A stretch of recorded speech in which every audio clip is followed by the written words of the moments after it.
Damos muchas gracias al Señor de que ha pasado un año más y ya estamos en Por Su Causa otra vez, 2017. Y creo de verdad que el hecho de celebrar Por Su Causa este año, celebrando el 500 aniversario de la Reforma Protestante, hace de este Por Su Causa uno muy especial en medio de todos los que ya se han celebrado aquí. Y damos muchas gracias al Señor por el Ministerio de Integridad y Sabiduría, por la Iglesia Bautista Internacional, por el esfuerzo que hacen cada año de planificar estas conferencias. Miguel, todo el equipo que trabaja con él, damos muchas gracias al Señor por vuestra hospitalidad. Ahorita cuando Chacho pidió a los hermanos de la IBI que se pusieran de pie y dijeron, ustedes son los anfitriones de esta conferencia. La verdad es que yo creo que todos aquí somos anfitriones en el sentido de que nos sentimos como en casa. Así que damos muchas gracias al Señor por estar de nuevo aquí. Y ciertamente debo decir que me siento como en casa aquí en la Iglesia Bautista Internacional. El tema de la conferencia este año es de las tinieblas a la luz. Y esta es una traducción libre de una frase en latín, post tenebras lux, que vino a ser el lema de la Reforma Protestante en el siglo XVI. Está basado en un texto en latín de Job capítulo 7 versículo 12, donde Job dice, yo post tenebras espero luchen, después de las tinieblas espero que llegue la luz. Y los reformadores se adueñaron de esta frase y la convirtieron en este lema post tenebras lux. Los reformadores estaban convencidos de que este movimiento había traído de vuelta la luz del Evangelio, como decía Miguel hace un momento, luego de un extenso periodo de oscuridad que arropó a la iglesia durante toda la Edad Media. Ahora, por supuesto, con esto no queremos decir que el Evangelio haya desaparecido por completo durante todo este periodo, porque Dios siempre se ha reservado un remanente fiel a lo largo de los siglos. El Señor Jesucristo prometió que iba a edificar a su iglesia y que las puertas del Hades no iban a prevalecer contra ella. Sin embargo, es indudable que durante la Edad Media la iglesia oficial se fue apartando gradualmente de las Escrituras hasta llegar a esconder la luz del Evangelio bajo los escombros de una religión tradicionalista y sacramentalista, como yo espero que veamos en un momento. De hecho, mucho antes de que Lutero clavara las famosas 95 tesis, había una percepción generalizada de que el catolicismo romano necesitaba una reforma, primordialmente en la mente de muchos, una reforma moral. Pero los reformadores se dieron cuenta de que la necesidad del momento no era limpiar la casa, era reparar sus cimientos. En otras palabras, que el gran problema de la iglesia era su doctrina, no era su moralidad. De ahí las famosas 5 solas en las que se resumieron más adelante los principios que defendieron los reformadores. Sola escritura, sola gracia, sola fe, solo Cristo, soli Deo gloria, una frase en latín que significa que solo a Dios sea dada la gloria. Si nosotros comparamos estos 5 principios con un templo, con un gran templo de la verdad, podemos decir que sola escritura es el fundamento que soporta la edificación y sobre el cual se levantan 3 columnas que definen y sostienen el Evangelio: sola gracia, sola fe, solo Cristo, siendo soli Deo gloria la cúpula que corona el edificio. Y lo que vamos a hacer en esta hora es tomar estas 5 solas como puntos de referencia para mostrar la extensión de las tinieblas doctrinales que habían arropado el catolicismo medieval, de modo que nosotros podamos apreciar por contraste la obra extraordinaria de Dios durante la Reforma. Así que a mí me tocaron las tinieblas. Yo estoy convencido que Steve Lawson, Miguel, Otto van a traerlos a la luz, pero a mí me tocaron las tinieblas. Ahora, el Señor sabe, y debo decir esto antes de comenzar, el Señor sabe que no es mi intención ofender gratuitamente a los católicos, pero como espero mostrar en un momento, lo que se estaba debatiendo en el siglo XVI y todavía en el día de hoy, no eran meras sutilezas teológicas que se quedaron ancladas en un pasado distante, sino la esencia misma del Evangelio de Cristo, un asunto que sigue siendo tan relevante en el día de hoy como hace 500 años. Pero es indudable que la reforma está enraizada en un contexto histórico.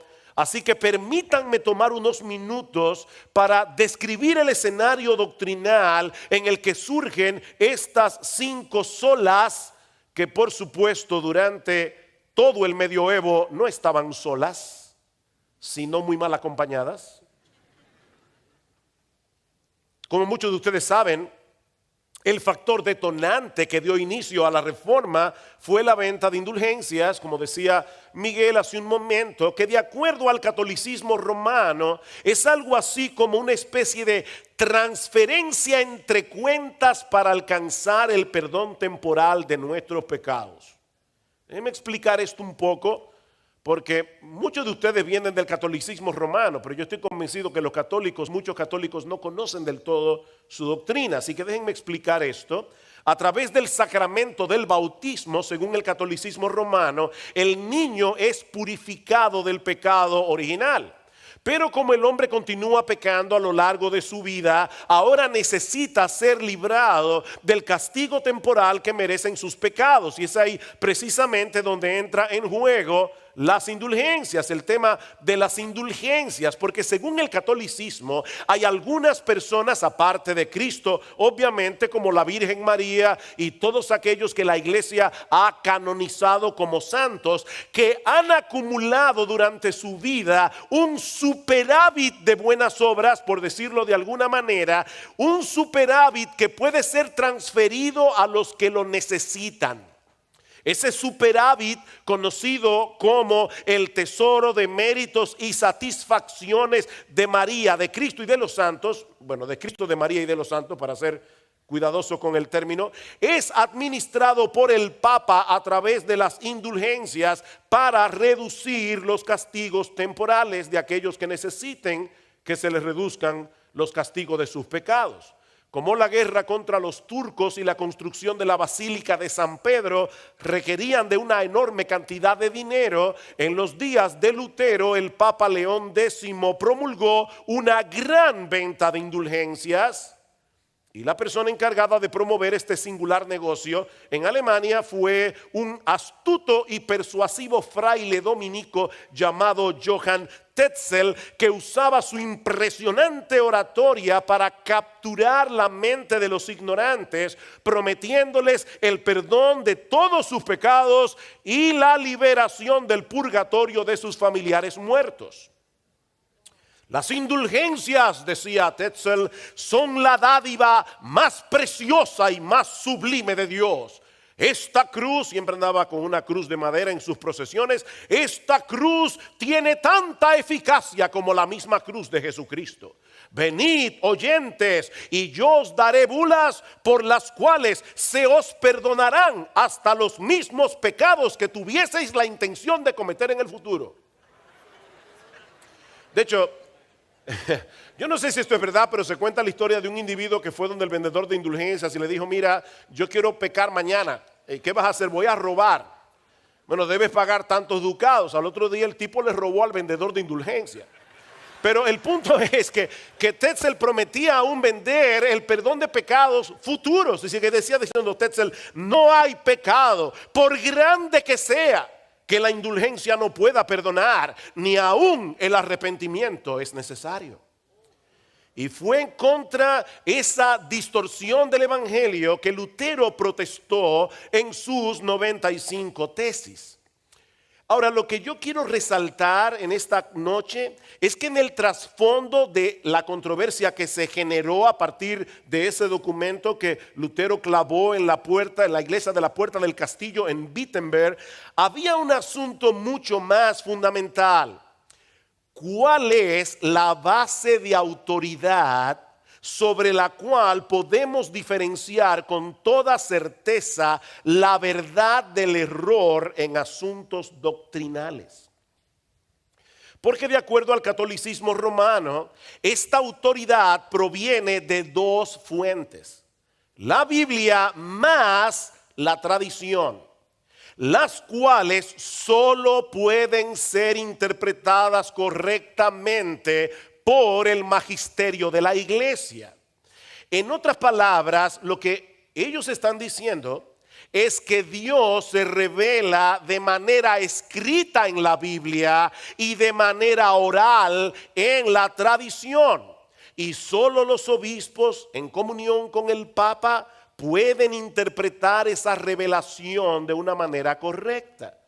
Por consiguiente, en un sentido práctico, la máxima autoridad del creyente no es la Biblia. De hecho, ni siquiera es la tradición, es la iglesia. Es la iglesia, son los jerarcas de la iglesia en comunión con el Papa que tienen el derecho de interpretar tanto la Biblia como la tradición.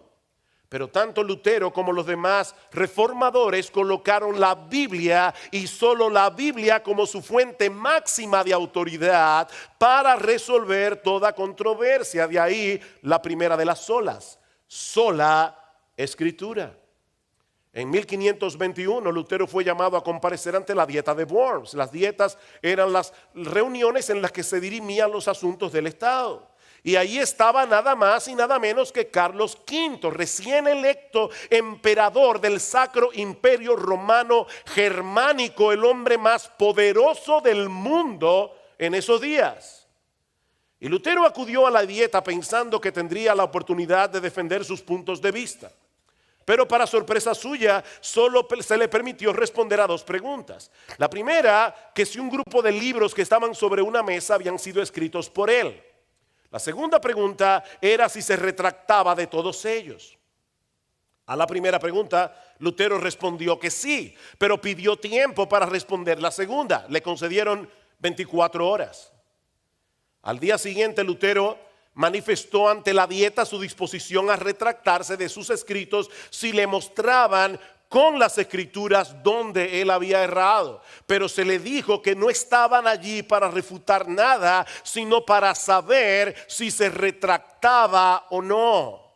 Y fue entonces cuando Lutero pronunció estas famosas palabras: si no me convencen mediante testimonio de las escrituras o por un razonamiento evidente, puesto que no creo al Papa ni a los concilios solos, porque consta que han errado frecuentemente y se han contradicho a sí mismos, quedo sujeto a los pasajes de las escrituras aducidos por mí y mi conciencia está cautiva de la palabra de Dios. Yo no quiero ni puedo retractarme de nada, puesto que no es prudente ni recto obrar contra la conciencia. Que Dios me ayude.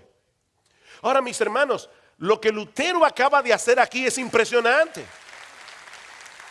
Porque la gran controversia del catolicismo en los siglos anteriores era si dentro de la iglesia el Papa tenía más autoridad que los concilios o los concilios tenían más autoridad que el Papa. Pero ahora Lutero está declarando de la manera más clara posible que la Biblia está por encima de todos los papas, de todos los concilios y de cualquier otra autoridad humana, porque es la palabra de Dios.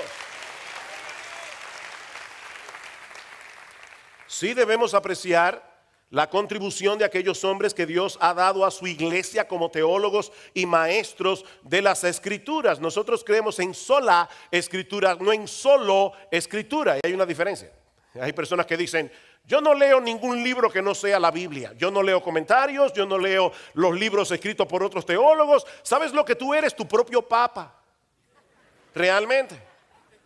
Es sola escritura, no solo escritura. Nosotros creemos que Dios ha dado pastores a su iglesia. Nosotros creemos que Dios ha dotado hombres para que expliquen su palabra. De hecho, los mismos reformadores citaban a menudo a los padres de la iglesia, sobre todo a Agustín de Hipona. Pero ninguna opinión humana puede tener más autoridad que la revelación de Dios en su palabra escrita. Por otra parte, los reformadores insistían en la claridad intrínseca de las escrituras, en contraste con la enseñanza del catolicismo romano de que solo el Papa y los líderes de la iglesia podían interpretar la Biblia correctamente. Mis hermanos, Dios reveló su palabra para que la gente la entienda. Dice en el Salmo 19:8 que el mandamiento de Jehová es puro, que alumbra los ojos. El Señor imparte luz al entendimiento a través de su palabra. La exposición de tus palabras alumbra, dice el salmista, hace entender a los simples, hace entender a los sencillos la palabra de Dios. Eso no elimina la realidad de que en la Biblia hay algunas cosas que sean difíciles de interpretar. El mismo Pedro dice eso de Pablo. Pero esa dificultad se encuentra en el lector, no en las escrituras. En otras palabras, es debido a nuestra ignorancia de la gramática, del vocabulario, del contexto o incluso de la escritura, que algunas cosas de la Biblia pueden resultar difíciles para ciertas personas. Pero ¿saben qué, mis hermanos? Ninguna de ellas oscurecen el significado de las doctrinas más importantes de nuestra fe. Y no hay ningún pasaje oscuro de la Biblia que no pueda ser interpretado correctamente a la luz de aquellos que están claros. De manera, mis amados hermanos, que no existe un tribunal más alto que el de las escrituras para amarrar nuestras conciencias y para distinguir la verdad del error. La Biblia está por encima de cualquier autoridad humana o de cualquier tradición, sea católica o evangélica, porque ella es la palabra de Dios inspirada, inerrante, infalible y todo suficiente. Es la palabra de Dios. Y sobre ese fundamento inamovible de sola escritura se levantan tres columnas que definen y sostienen el evangelio. Y eso nos lleva de la mano a la segunda de las solas, sola gracia.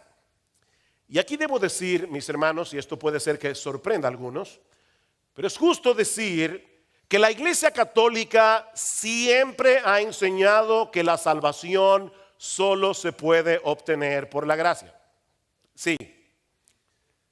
La Iglesia Católica siempre ha enseñado que la salvación es por gracia. ¿Dónde? Sí, créanme que sí. El problema está, porque hay un problema. Por eso les decía que esto no son sutilezas de palabras. El problema está en la definición que ellos dan de la gracia y en la forma como ellos creen que la gracia opera en nosotros para llevarnos a la salvación. Cuando tú le dices a un católico instruido, la salvación es por gracia, te va a decir amén, amén. Ahora, él no está pensando lo mismo que tú estás pensando. Él no está pensando lo mismo. Y vuelvo y repito, hermanos, esto no es un mero juego de palabras. Es la diferencia entre dos mensajes de salvación completamente distintos entre sí. De manera que si uno es correcto, el otro no puede serlo.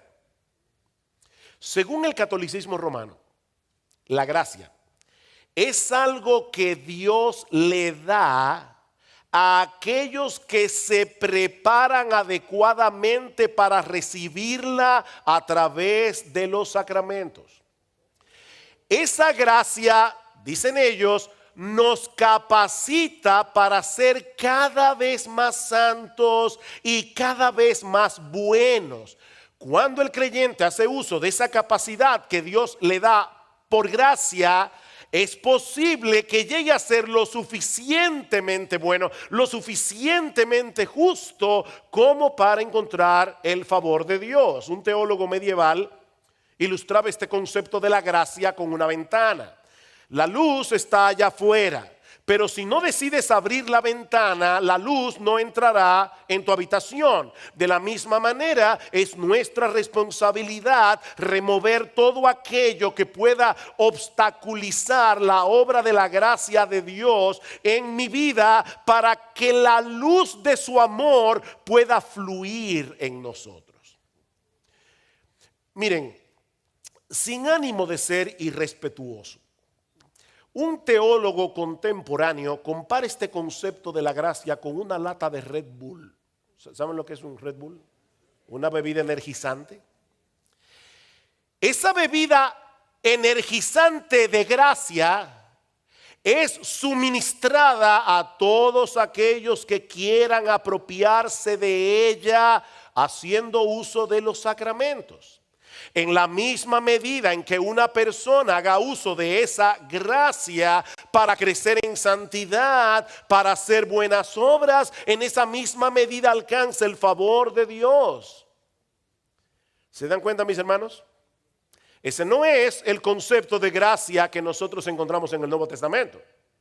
La gracia no es una cosa que Dios nos da y que nos capacita o nos energiza para hacer el bien. No, el Nuevo Testamento presenta la gracia como la buena disposición que hay en Dios para favorecer gratuitamente a personas que merecen ser condenadas por causa de sus pecados, al darnos a Cristo y todos los dones que vienen con Él. Y mis hermanos, esto es lo que hace al cristianismo completamente distinto al resto de las religiones del mundo. Ese concepto de gracia. No existe ninguna religión que predique una salvación que dependa enteramente de la gracia de Dios fuera de la fe cristiana. Vayamos por un momento al capítulo 2 de la carta de Pablo a los Efesios. Efesios capítulo 2. Y por favor, noten a medida que vamos leyendo el texto el contraste que Pablo nos presenta aquí entre la bondad que hay en Dios y que lo mueve a concedernos su favor en Cristo, y cuál era nuestra condición cuando Dios decidió salvarnos por gracia. Dice Pablo en Efesios capítulo 2 versículo 1: y Él os dio vida a vosotros cuando estabais muertos en vuestros delitos y pecados. ¿Cómo estábamos nosotros? Muertos en nuestros delitos y pecados. La misma posibilidad que tiene un muerto de comprarte un seguro de vida era el que tú tenías de convertirte a Cristo cuando te predicaron. Ok. En los cuales anduvisteis en otro tiempo siguiendo la corriente de este mundo, conforme al príncipe de la potestad del aire, el espíritu que ahora opera en los hijos de desobediencia, entre los cuales todos nosotros, viviendo en otro tiempo en los deseos de nuestra carne, haciendo la voluntad de la carne y de los pensamientos, y éramos por naturaleza hijos de ira, lo mismo que los demás. Pero Dios, bendito sea el Señor.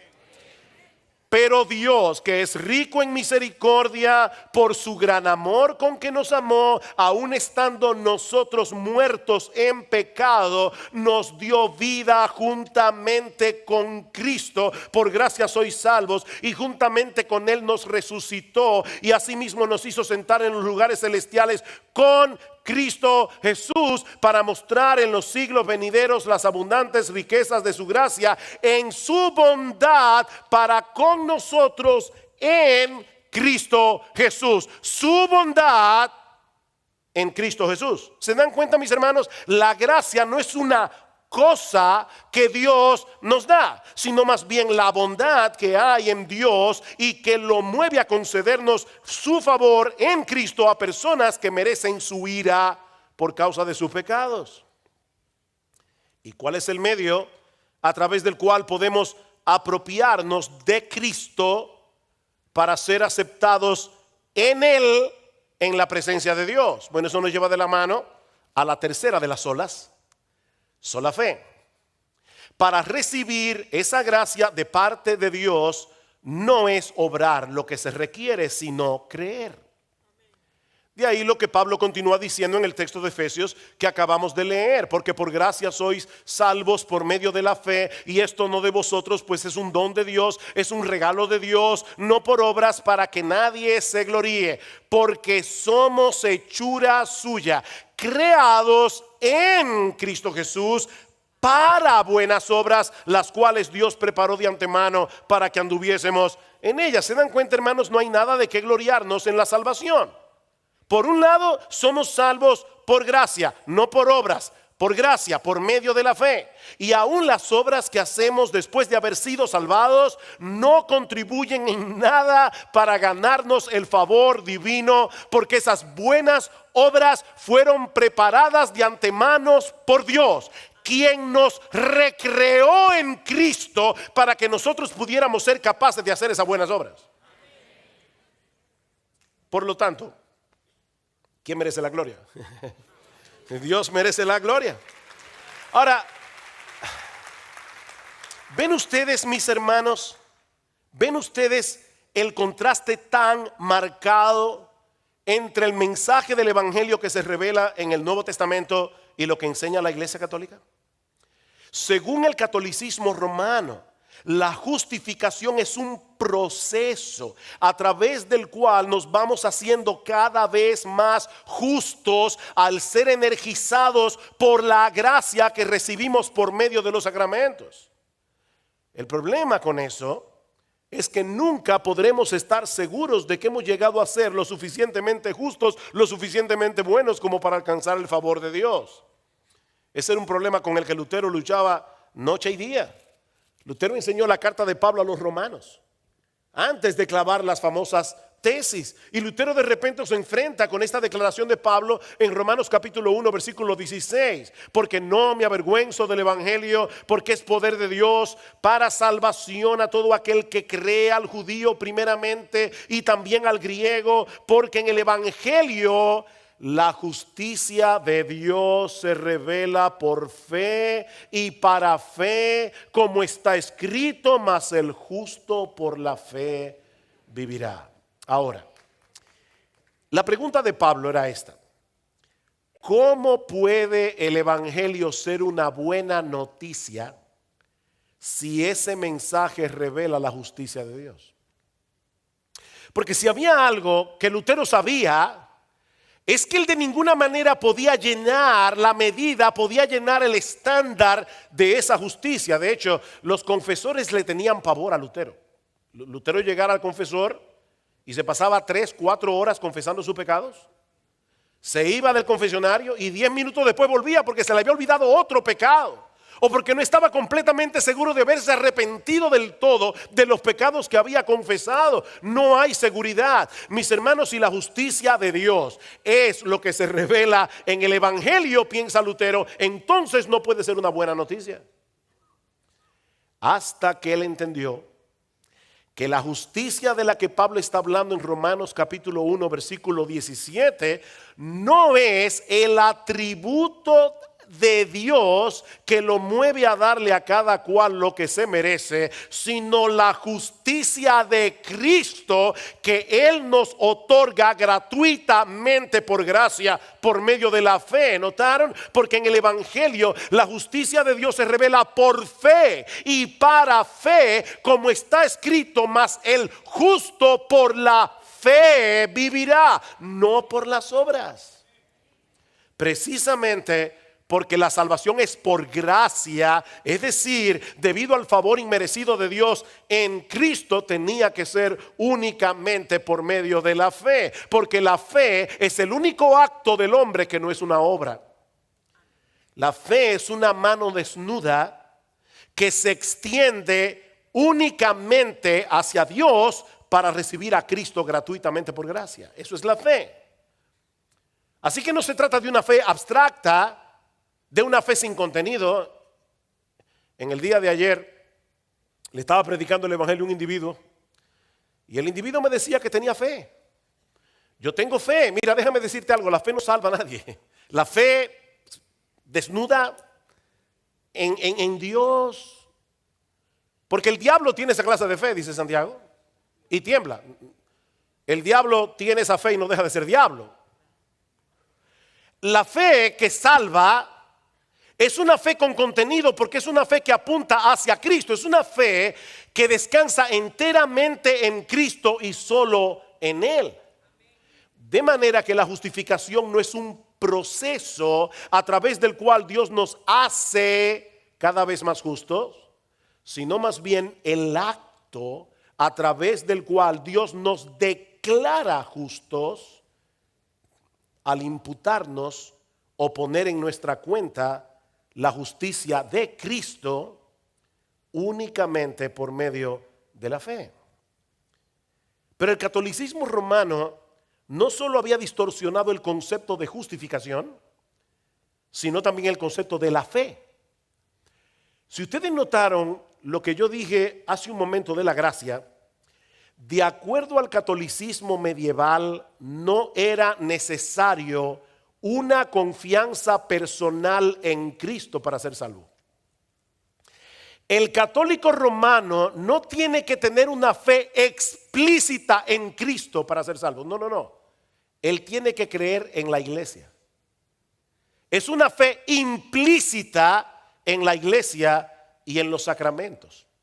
De hecho, en el Concilio de Trento, que se llevó a cabo entre los años 1545 y 1563, fue un concilio contra reforma. La Iglesia Católica llegó a declarar como un anatema la enseñanza de que el pecador es justificado por medio de la fe sola.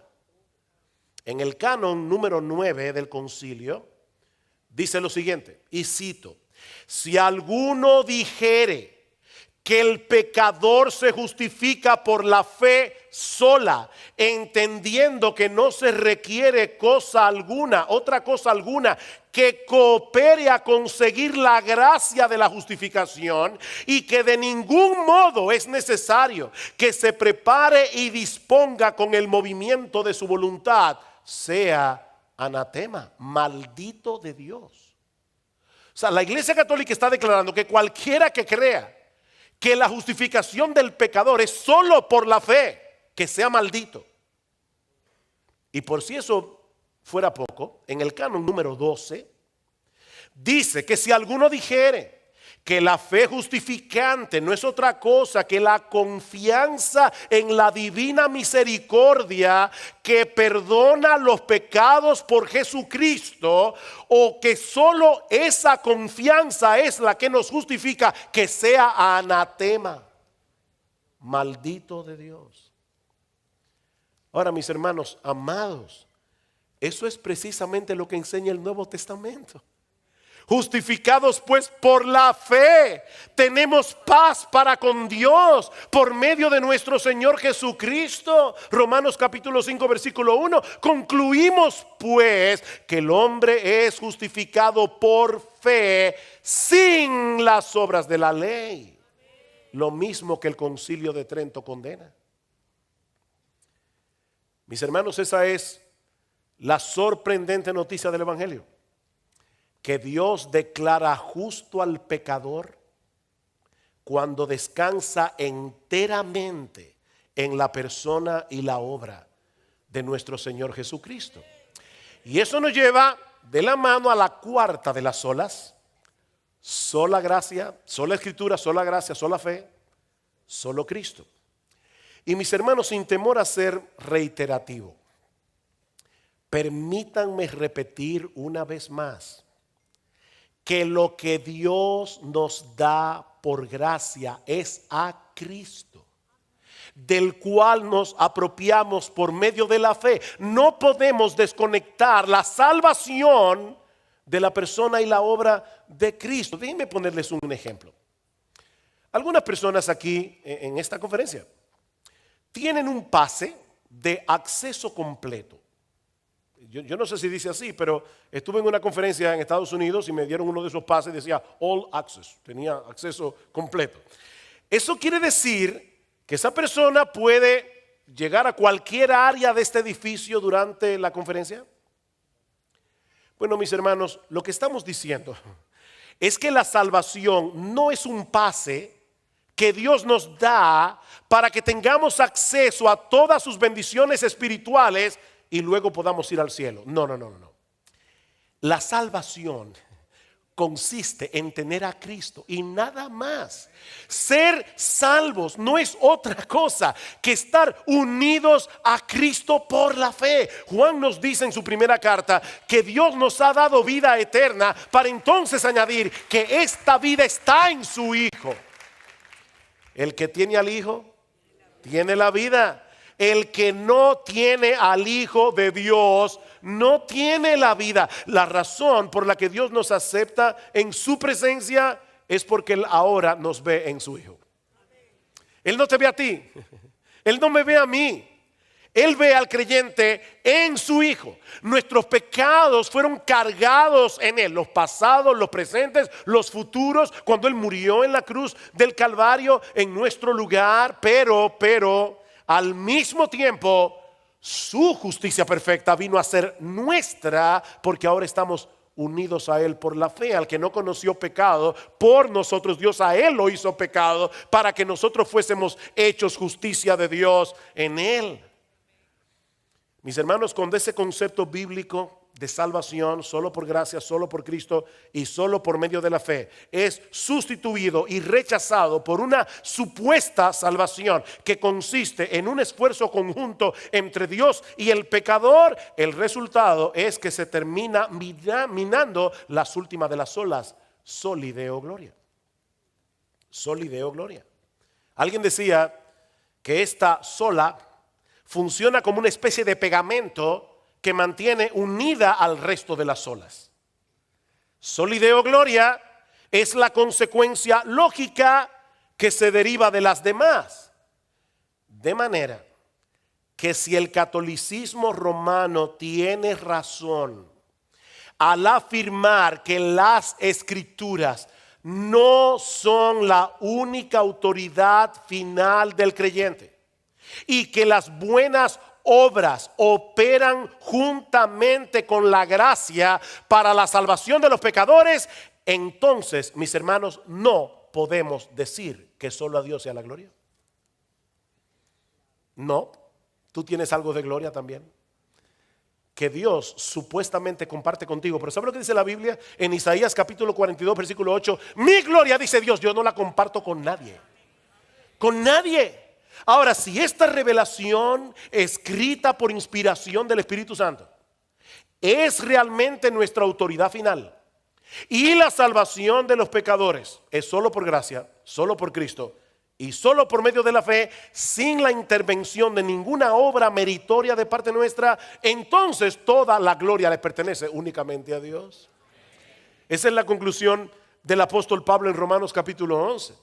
Pablo viene explicando a través de los primeros 11 capítulos de la carta cuál es la condición miserable de la raza humana por causa de sus pecados, cuál es el plan de salvación que Dios diseñó por medio de la persona de Cristo para salvar a pecadores culpables sin pasar por alto su justicia. Y cuando Pablo contempla todo este plan increíble de salvación, ¿qué hace Pablo? Pablo prorrumpe en un cántico de alabanza y dice: oh profundidad de las riquezas de la sabiduría y de la ciencia de Dios, cuán insondables son sus juicios e inescrutables sus caminos, porque ¿quién entendió la mente del Señor? ¿O quién fue su consejero? ¿O quién le dio a él primero para que le fuese recompensado? Porque de él y por él y para él son todas las cosas. Conclusión: a él sea la gloria por los siglos de los siglos. Todo procede de él, todo fue hecho por él, todo fue hecho para Él. La única conclusión lógica que podemos derivar de esta declaración es que nuestro Dios es el único que merece la gloria en todo. Decía Juan Calvino: nunca nos gloriamos realmente en Dios hasta que descartemos por completo nuestra propia gloria. Los elegidos son justificados por el Señor para que ellos puedan gloriarse en Él y en nadie más. Y si se dieron cuenta, mis hermanos, eso es casi una paráfrasis de lo que dice Pablo en 1 Corintios capítulo 1, versículo 30. Mas por Él, hablando de Dios el Padre, mas por Él estáis vosotros en Cristo Jesús, el cual nos ha sido hecho por Dios sabiduría, justificación, santificación y redención, para que, como está escrito, el que se gloría en el Señor. Qué lógica la de Pablo, ¿verdad? Es por causa de Dios el Padre que nosotros estamos en Cristo, y es por causa de estar en Cristo que nosotros disfrutamos de todas las bendiciones del Padre. Conclusión, el que se gloría en el Señor. Como decíamos al principio, al celebrar los 500 años de la Reforma, hermanos, no es nuestra intención exaltar la figura de ningún hombre. Pero debemos estar profundamente agradecidos por la forma como Dios quiso usar vasos de barro débiles e imperfectos para remover los escombros del tradicionalismo y del sacramentalismo medieval, para que el glorioso evangelio de Cristo volviera a brillar en todo su esplendor.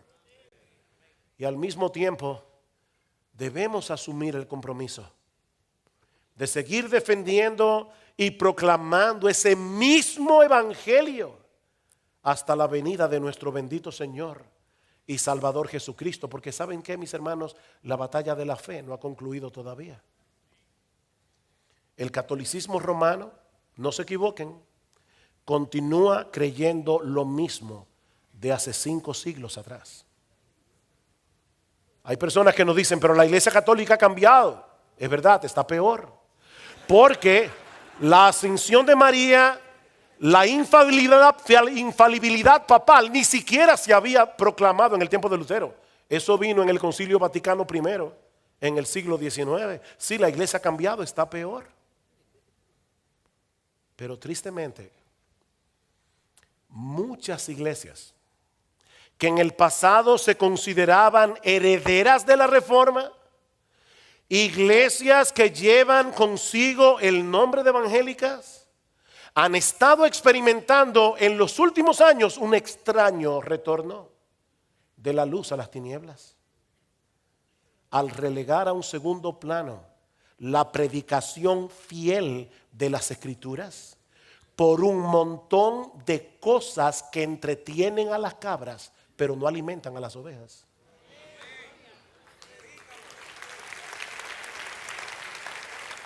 Oh, mis hermanos, que al celebrar estos 500 años y en los años venideros, que el Señor continúe levantando siervos suyos que le teman a Él y a nadie más. Hombres que mantengan en alto estas 5 solas por las que nuestros padres en la fe estuvieron dispuestos a dar sus vidas.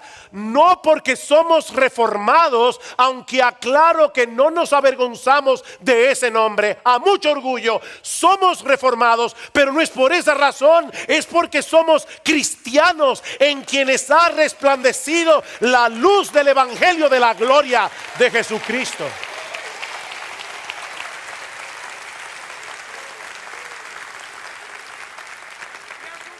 Que a Él y solo a Él sea la gloria en la iglesia, en Cristo Jesús, por todas las edades, por los siglos de los siglos. Amén, amén.